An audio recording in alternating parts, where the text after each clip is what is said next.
Hey there, Workforce. Chris here. Brian here. And today we are talking about 4.2. Now this is exciting. This is actually us going back through. I have already put a video up on what the live translation was at the time, going over the live letter point by point. Today we're actually going to be, it's going to be a little longer. We're going to talk through just kind of what we're thinking about each thing, maybe what we were hoping for, what we're still hoping for, and maybe what surprised us. Yeah, so there is a lot. Now we talked about like in our preview, like they've been having these conversations. So it was really great to see some kind of examples. This was a longer video. Like one of the things that I tried to talk quickly, and I think I had to cut things down to simple forms. Like you were on a hard deadline before like your house got back under construction.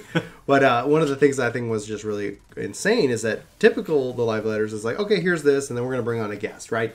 Well, this was like, okay, here's the highlights, here's the high notes, and then literally here's the detail. Like we're gonna take some time and talk to you about the new glamour system. We're gonna take time to talk to you about, the new recording feature, which is crazy because this is part one. Yeah. So to think that they took this long means that they didn't think they could get all this into part two. So I'm so excited about what the part two could hold. Yeah. And the fact that they already dropped the date, Rise of the New Sun, January 30th. This was earlier than both we predicted. I was shooting for February 6th. You went a little later. So I did. We both win in this case because literally the game is sooner. Sooner. And that's actually surprising. I was like, wow, they actually did hit January. It makes sense, though, when you think about the context, in hindsight, than when you think about the context of they have said that they're going to put more content patches in the 4.0 series. We just weren't sure if they were really going to do it. Right. This kind of shows that like they hit 4.1. They pushed FanFest back. They pulled the launch date of 4.2 sooner. So we've got, obviously, you said the date, January 30th. This is great. Rise of the New Sun, obviously going back to Doma. This is we spent a lot of time with 4.1, with the Resistance, with Almingo. Now we're going back to Doma, and this is going to be great. And so we're, obviously new main scenario quest, new side quest. Obviously, Hildebrand is coming back. It looks like on the off patches, on the offs. Which means the 5s, the 2.5, the 3.5, etc. So we'll see more Hildebrand. But we don't get another live letter for that, so they have to announce it now. You're right. The Nata, the new Beast Tribe quest, called that one. People were asking. I was like, yeah, I think we're going to see the Nata, which is great, and they're going to take place in the Fringes, which is going to be really great to explore. More of these dailies getting us out into the world. The world is so stunning, and they spend so much time on these maps. We pushed through leveling to cap so fast that now every once in a while we go back to do like maps or like, I don't know, Julie was like, oh, I don't have flying unlocked in this zone. And I was like, what? And then I realized like this zone's we were flying around, and I was like, whoa, this zone is so big. I pushed through it so fast the first time that it's nice to go back and experience Beautiful too. And so hopefully we'll see more, but that's beyond 4.2 at this moment. Who knows? They could ninja it in.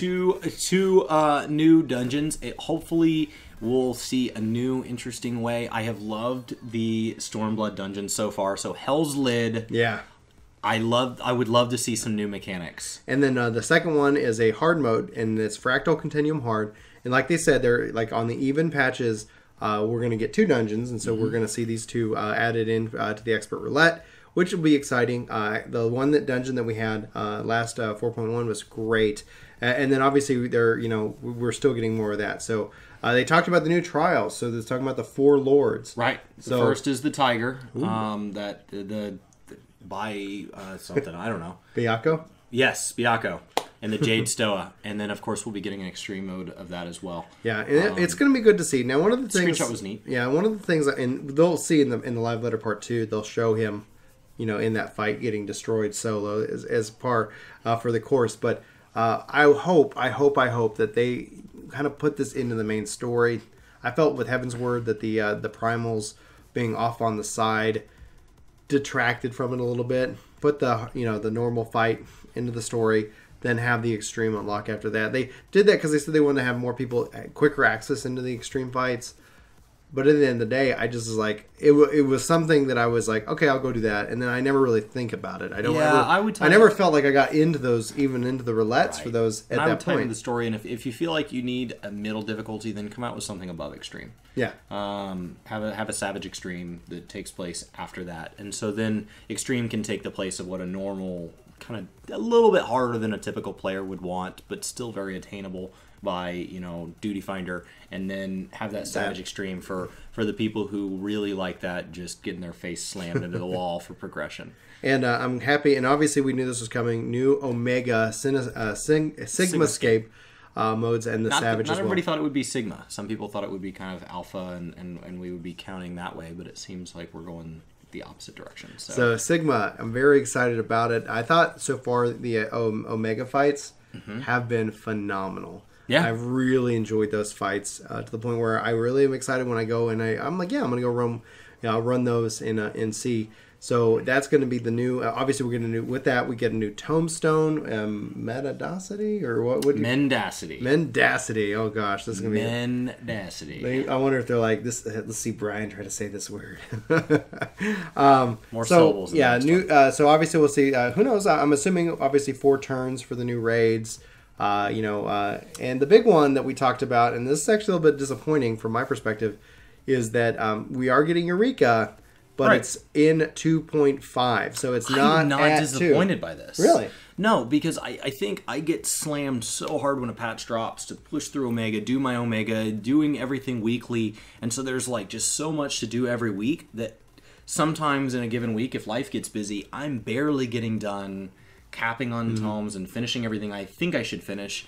So I'm not able to go into Eureka as much as I'd like, and by the time I get there, everybody else is already bored of it. So I like that this is its own patch, so that those of us that are, you know, I guess casual hardcore can really dive in hard after Omega's already kind of old news. So that means time-wise, we're probably going to see it around the end of February or early March for the 4.25. I guess that first Tuesday in March. Yeah, and so it's like, you know, that for me, it's like we've waited. But you know, it's got they've confirmed it has its own leveling progression. It has its own style thing, and that's going to be weapons, level gear. And maybe this is going to be what solves the XP issue for me at Cap. I'm like, why should I go play this job? Well, it'd be interesting if this is how they tie in Relic. Well, they will. Like this is what they've continually said that getting Relic gear is exciting. But yeah, purples, again, which would be great. But we have no idea how. And maybe they'll save that for part 2, or maybe they'll save it for another day. I don't know. Like, I'm really interested in Eureka. I'm also really concerned. There was plenty to talk about. They already started late that day, and so I think a lot of this is straight and to the point. They didn't have as much fluff, in my opinion, from watching it.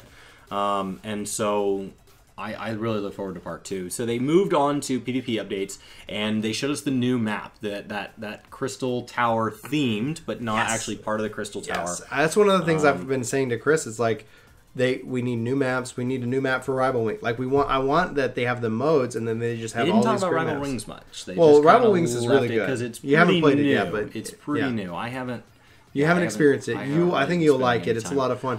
But for the questions that I was asking you when we were talking about the patch, I was like, is this, we don't know yet, but are they saying the right things that would make it go and say, but what we wanted to do in the summer, where do we want to get a team together? Do we want to really push into Feast?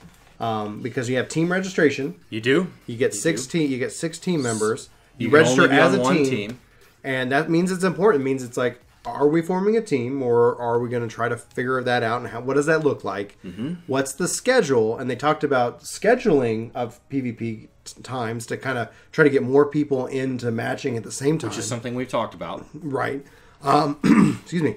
Then they talked about we have a new map. Yep. They've changed the modes, reduced the time, and then they're making from 8 to 6 minutes. Medals. So certain roles can only carry a certain cap of medals, and that when you go below your starting amount, you actually get a buff. So that's what keeps them from selecting, like a healer and just pounding him into the ground. Right. And there's nothing you guys can do about it. Yeah. After a while, you don't have to worry about it. Your healer's going to be your healer fine. is invincible. So I don't know how many steps there will be. If it's just kind of one at half, or if there's multiple there. But it'll be nice to see kind of a strategy to, okay, my healer's been pounded to the ground. You know, for now, maybe the healer intentionally doesn't pick up any metals, so that we don't have to worry about our healer dying. And then the rest of us pick everything up because we've got this invincible healer keeping us up. Yeah. Rule revisions, when you die now, you actually spawn where you died, more like a res, and you're briefly invincible, more like a res, I assume, until you interact or something in some way. And you're at max MP or TP right off the bat, so you're right back in the fight, right ready to go. I wonder how long pushing them back to the landing. I wonder if invincibility lasts for a certain amount of time or until an action is done. And they removed the offensive and defensive buff things, the little things you pick up. So I think that the whole match is going to take place a little more like a typical arena, where it's going to shift around line of sighting each other instead of this tug of war that. Well, yeah, as soon because right now, like as soon as like, oh, healer's down. You retreat Everybody back. runs back. You run back. And so it's always kind of this, like, okay, we got to run back, regroup, and come back out. So, and that takes, with the shorter time frame, well, you don't want that. They just took that whole 2 minutes out of the fight, basically. Yeah. So that's going to be really great to see. And obviously, the Feast in and of itself, definitely getting a new map is going to be exciting as a part of that rotation. And they talked a little bit about ratings and what that'll look like, but so far what they released on the notes, I didn't even mention in my previous video because it was all just explanation of rating systems for somebody who maybe's never played a game with a rating system. Did they talk about nothing any degradation in rating? It was kind of. I'll pull up the notes and send it to you. It was really generic. So it looks like a basic rule set for a rating system. They didn't talk a whole lot about the specifics that I would love to see in part 2. So, glamour system updates. This took a huge amount of excitement from the live letter, which is weird because I'm not big into glamour, and even I was excited.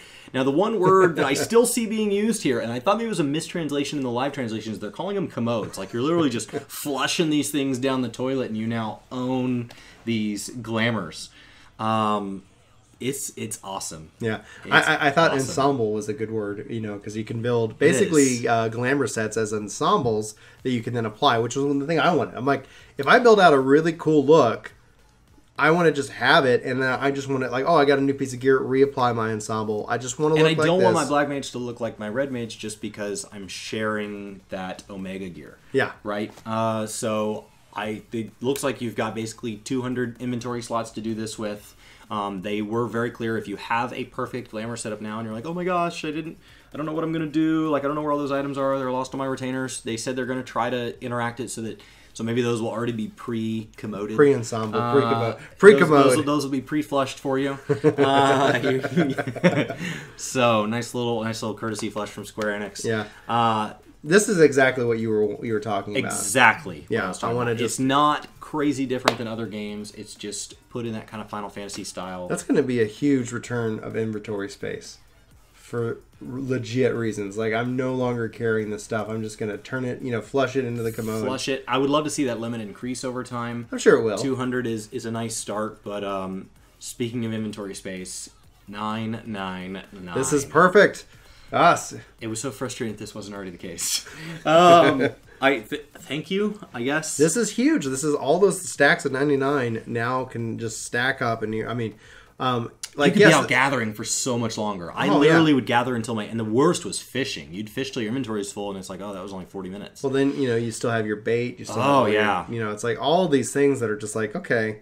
Even now, but it's like, man, stacking to 999, is going to be huge for crafters. It's going to be huge just for everybody. Potions, food, all of these things are now, just. If you're out gathering, your chocobo's with you. Yes. Well, I think they don't. It doesn't even need to be with you. But this is great. But now you've got chocobo storage. Yeah, 70.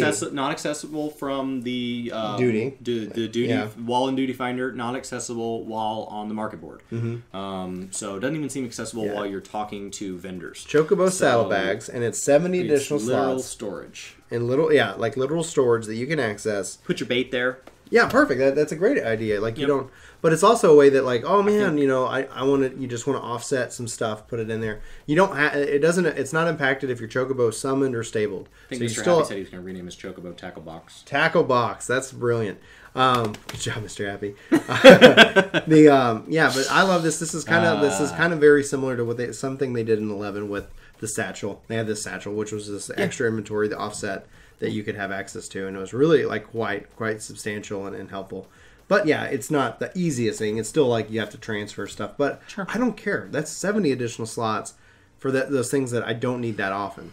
So you can't. And it'd be cool to make that more slots later if you upgrade it with certain foods and stuff like that to dive people into upgrading your chocobo. Absolutely. Because now that you can have your chocobo out while you're waiting for a duty, now that you can have your chocobo out, just so much more often. That's been over the last several patch cycles. That was a huge quality of life push that we've had in the last year, and I think that you'd see a lot more people leveling these chocobos. Right. So then we go into housing updates, and honestly, I really hope they get it right because I'm so tired of talking about housing updates. Like, it's still all they did was put it off for now. They just took the easy out, and they said we'll release more, and to stop people from feeling like they need to take days off work, we'll release it in waves. Do you feel that solved it? No. Do you feel that put it off for now? Yeah. Depending on how many they launch. It's better, but what if it's they still only launch 10 in each wave? I think it's got to be. It's going to be far more than that. But yeah, but now they have said it's going to be equally distributed across all the zones, not just Shirogane. Right. So is that 2 new wards per zone? Maybe that's what it is. It's just you see the increase in wards. The still thing that concerns me is that once they turn that on, like is it going to be an on switch where people are in the game already? Like the person who's taking off work, like you said, if you're trying to spend more than half a day to buy a virtual house, like there's a problem there. And that's the thing. So now do you have to take off multiple days? I guess. Because you could miss the first day because there's going to be less houses. First round, second round. I mean, it's like betting in an auction, right? So I don't know if any of you guys have been in an auction, but in college, me and my roommates saved up our money to go buy a washer dryer at an auction. And it's really nerve-wracking because we looked and there were 6 different washers available. And the first one was not the best one. But if we passed that one up to bid on a later one, we could go home with no washers. And so is that the same with housing? Yeah. You sit out that first day because you know it's going to be chaos and they're basically opening a mini and it's not going to be enough. But then you end up missing it the second time. I don't know. Like I just add gardening to the apartments, and I think you've solved the biggest problem. Just community greenhouses.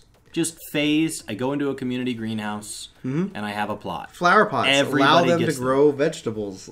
Come on. Give me a single greenhouse bay off of my free company house in my personal room. Yeah. Something. Because then you take this whole group of people who didn't really want a house in the first place. We talk about people who bought up multiple houses and they don't even decorate it. That's because they didn't buy it for the house. Bought it for the garden. They bought it for the garden. And so you're right. They're not decorating it. They have no interest in decorating it. So get those people out of that population. Let the people who want to decorate. Exactly. Subaquatic voyages, wasn't really shocked. We just got a single screenshot of a submarine. Yeah. Yep. Wasn't shocking. We were in the air when we were in the air. We're now underwater. Yeah, it could be fun. We'll see. Watch that be like like with the Wanderer's Tales when they announced it. I was like, "What's this?" Then Wanderer's Tales come out, and it's like, "This is great content." Man, I'm like, submarines, like this is cool. And then all of a sudden it comes out like, "This is the thing." I can't believe you guys don't have submarines. Our free company has 12.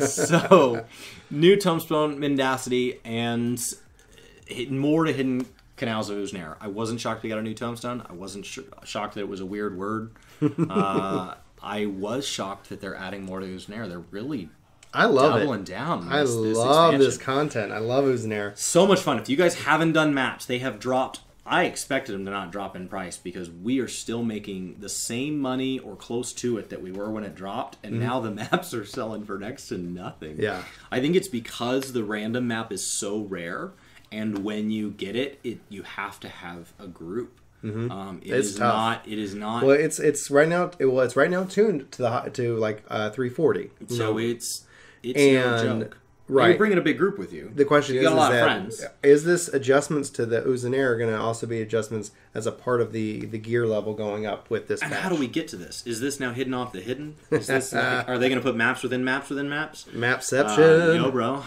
Heard you like maps. So you can map while you map while you map. And adjustments made for leveling.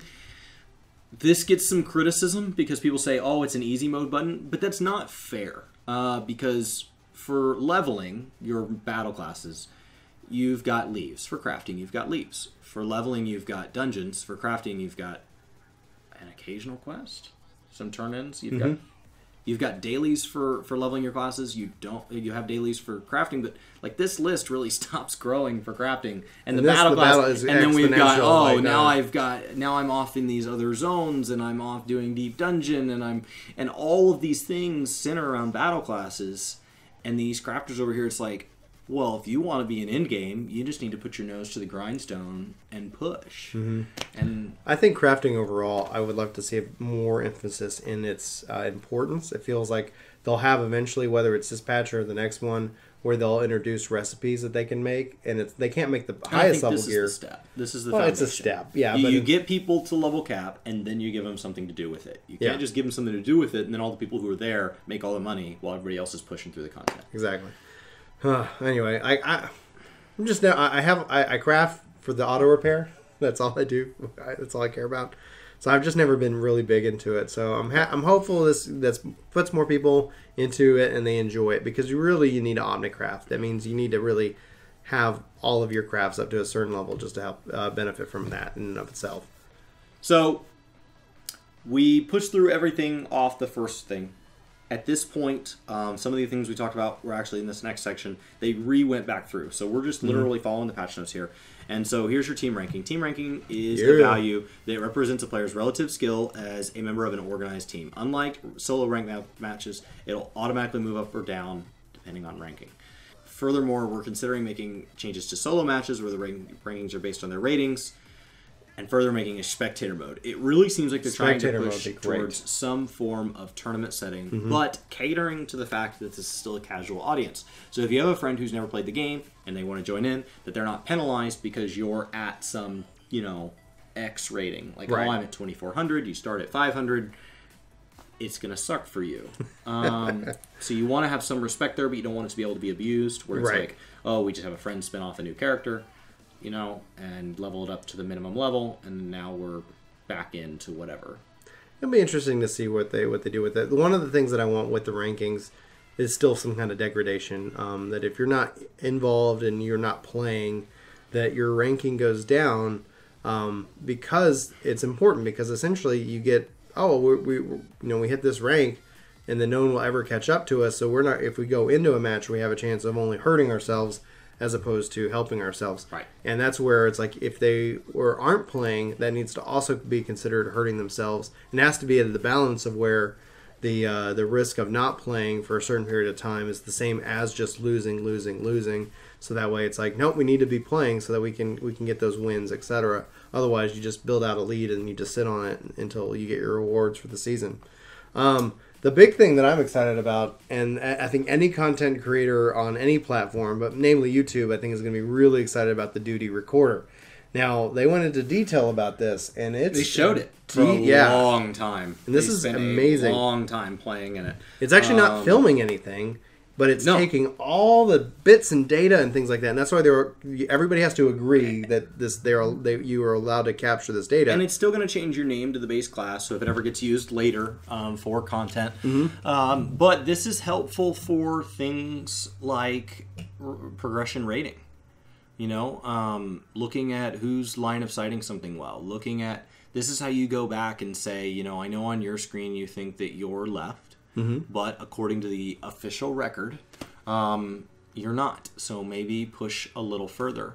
Because you don't want to push too far because you're wasting time that you could be casting, DPSing. So, this is how you kind of learn exactly what the server thinks you've been doing. This is kind of that first step towards something that mimics what we need from meters.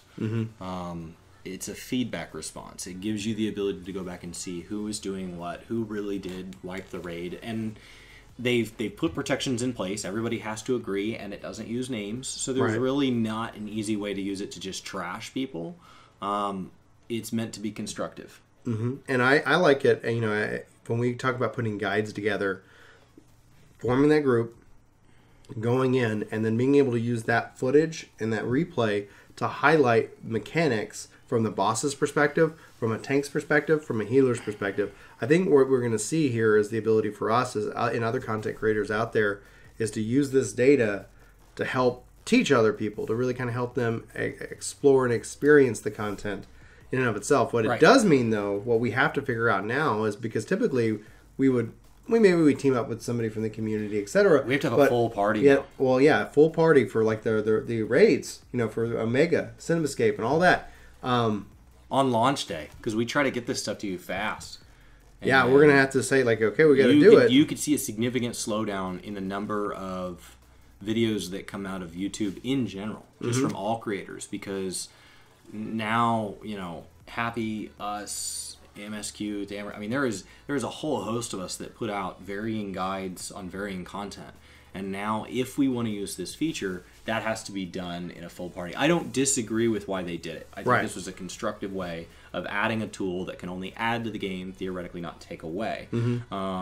But now I want to use it. Yeah. And so, I mean, we could be putting out guides the old way just because we don't have a full group. But I really want guides like this. This is cool. Well, and just to be able to also switch perspectives, because you're, capturing it from a caster perspective. Yeah, and now you're constantly trying to focus while you're a caster. I'm making a guide, so I'm not performing well because I'm trying to make sure that my camera is faced so that I'm seeing what's going on over here, and I'm watching what the tank's doing, and I'm trying to keep an eye on what other players are having to dodge, not just what I have to dodge, because otherwise what can happen is we run a dungeon 3 times, the mechanic never affects me, and so I don't talk about it in the video.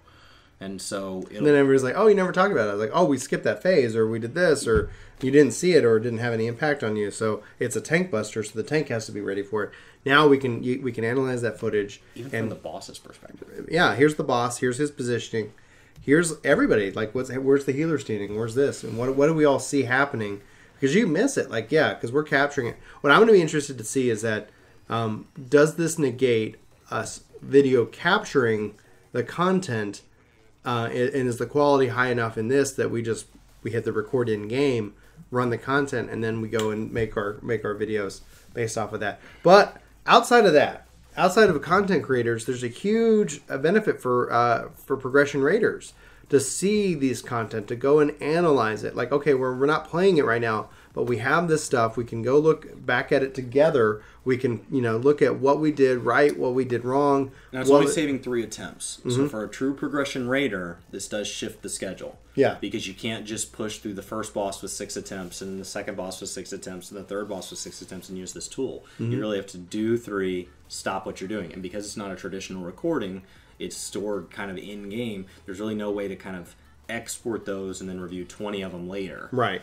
Unless you take time to go and export it, in the sense of a fit, like you're going to go, now I'm going to go capture the footage and put it out for my crew to analyze in their off hours and things like that. And what that's doing is just so that you guys understand technically why you can't just export this, is what it's recording the inputs, the key inputs, and then when you go into this recorder, it's rendering from that. So it's not actually storing everybody's footage at however many frames a second. No. Now, the downside of that is these are going to be limited to, I guess, ticks, for lack of a better term. These are going to be limited to the number of times that a server ticks. So you're not going to be able to go into like a super slow mode and see exactly when somebody pushed a certain key or anything like that, because it's going to have everything kind of set at these keyframes.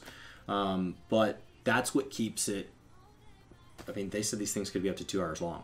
So I don't know that they hard capped it at 2 hours. They just said up to 2 hours. And so, having a 2-hour recording of a full party, that's a lot of footage to store. Yeah, it's exciting. I'm excited for this. This is going to be huge.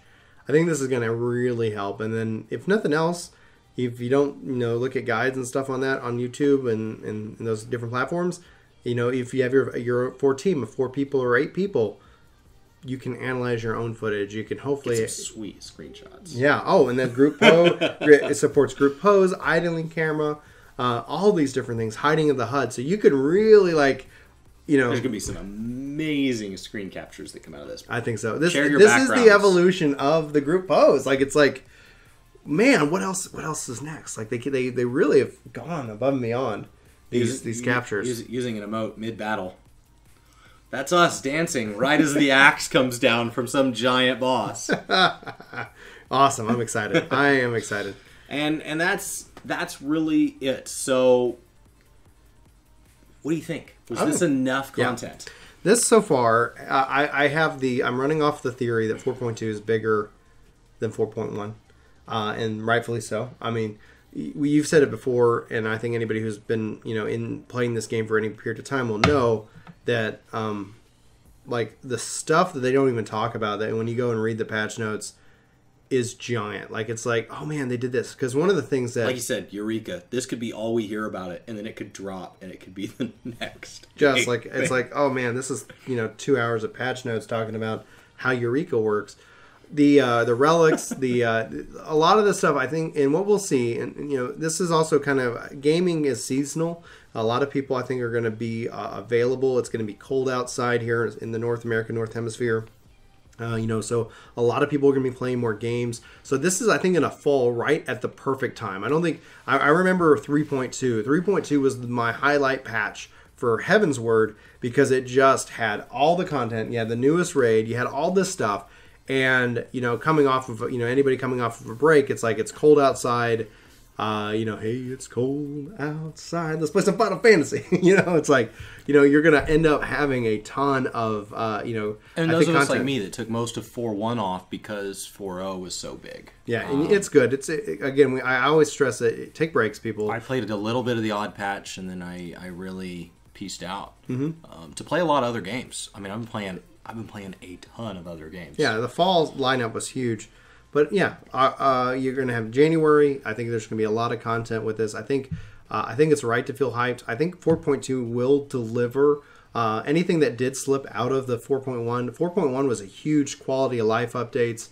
The good content, not knocking it. The new Alliance raid is fantastic. But then going into what we'll see with 4.2, I think we're going to just get a lot more content. There's going to be a lot more to do. When it opens up those Omega raids, there's going to be a lot. Hopefully they give us more reason to run some of the older content, and that will be important and exciting to see. And I'm really excited to see Primals come back. It was great that they got an extreme Primal with 4.1, but really what we need is that that new Primal fight that really drives that story arc in and of itself. And I think 4.2 is where this begins. It's going to be a strong start for 2018 for Final Fantasy, which should conclude obviously with FanFest in November and learning more about 5.0. So we'll probably start to get the themes of what 5.0 is come around 4.3, so sometime around spring or summertime. But it's gonna be good. I'm excited. I cannot wait to jump in and dive in January 30th. This is going to be insane. It is. I think you pretty much said it all. Oh yeah, I covered it all. I think so. So I think 4.2 is really going to set the pace for what our even patches are going to look like through the 4.0 cycle. Yeah. Because they've shifted the number of dungeons we're getting to 1 and 2. These even patches are something I really look forward to. I'm excited to see Hildebrand come back. Yeah, I'm excited to dive into Eureka. I'm okay with the gap. I'm okay with why they did it. Yes, I would like all things sooner, but I think that ultimately that pacing is going to feel very good because you have to think, right, I can't eat all my cookies now because I've got time till 4.3. So let's pace it out a little. I think that'll be really good. I'm excited. Give us something to look forward to in the spring. All right. So what are you guys excited about in the patch notes? We've had a chance to look over them for now. We've had a chance to kind of think about what we're expecting. I don't see any big drops in the second half other than more explanation on how the ranking system is going to work. Yeah. More. Well, they'll show off the fights. Maybe some Eureka. We'll see more in-game stuff for the content. Maybe a little more about the housing, but probably not until right before it drops. This is probably. Did they put a date on in the next live letter? I would venture to bet like we're talking about the middle of January. They said January. January. So I imagine we're looking around like that kind of mid-January. Yeah. So if you guys aren't aware, Yoshi P will have a New Year's post. So he has had a New Year's post ever since he took over development in 1.0. So we'll have a New Year's post. There'll be some kind of cryptic message in there. And then we'll probably have a live letter scheduled probably 2 weeks after that. That will cover part 2. And then and that's where we'll see a trailer. That's where we're going to get so much in the middle of January. And then January 30th, big update right into February for a good solid month. It's going to be good. I'm really excited. I'm really excited about the PvP changes. I can't wait to find out more about that. And I'm really excited about the new Omega raid. This is going to be good. People have asked like if we're going to get into serious hardcore raiding, and I've always wanted to. And one of the things I've been doing is leveling up my other jobs. I think with 4.2, I am going to try to spend more time focusing in on more of these raids in and of itself and have some fun with that. So we hope that you guys are having fun. But let us know what thing, like Chris said, what thing are you most excited about with 4.2? What did we miss? If we missed anything, let us know. Comments below. Thank you guys so much for watching. This has been Chris And Brian. with Work to Game. We thank you for watching this video. We'll see you in your next. And take care. Our next? What's that? On? Our next. Our or next. your next. Who knows? Anyway, guys, take care. Hey, it's me. Thanks so much for watching this video. You should click here to subscribe and here to maybe check out some more of our videos. So again, thanks for watching. We hope you like this video. We hope you subscribe and join our community. Let us know in the comments below what you think, and we'll see you next time. Bye.